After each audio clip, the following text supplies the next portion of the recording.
Cette semaine dans YouTalk, une question internet posée par Marco. La protection des droits des gays et lesbiennes devrait-elle être une condition pour la Serbie pour l'accession à l'Union européenne ?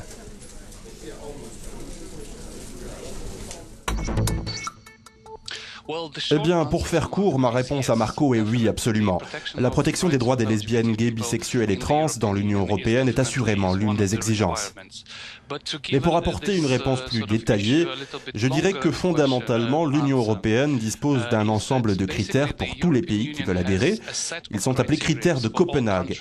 Et l'un de ces critères est la stabilité des institutions garantissant la démocratie, la primauté du droit, des droits de l'homme, du respect et de la protection des minorités.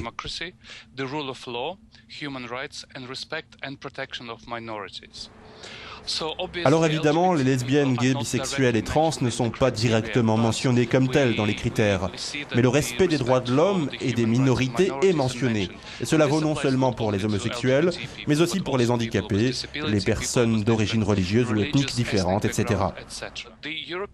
L'Union européenne scrute chaque pays candidat à l'adhésion et dresse chaque année un rapport d'évaluation appelé Progress Report.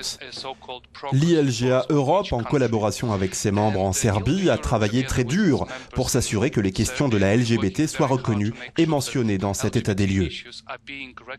Et par exemple, le dernier rapport de 2011 sur la Serbie mentionne notamment que des progrès ont été réalisés en ce qui concerne la liberté de réunion.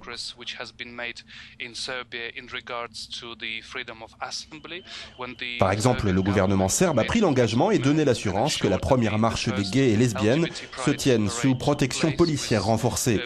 La Commission européenne a également mentionné et salué la Serbie pour l'introduction d'une très bonne loi antidiscrimination.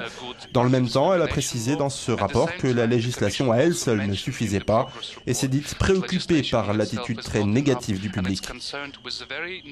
La Commission invite donc le gouvernement serbe à s'assurer de la mise en œuvre de programmes éducatifs et de mécanismes pour les victimes de discrimination pour que celles-ci puissent réellement bénéficier de l'actuelle loi antidiscrimination.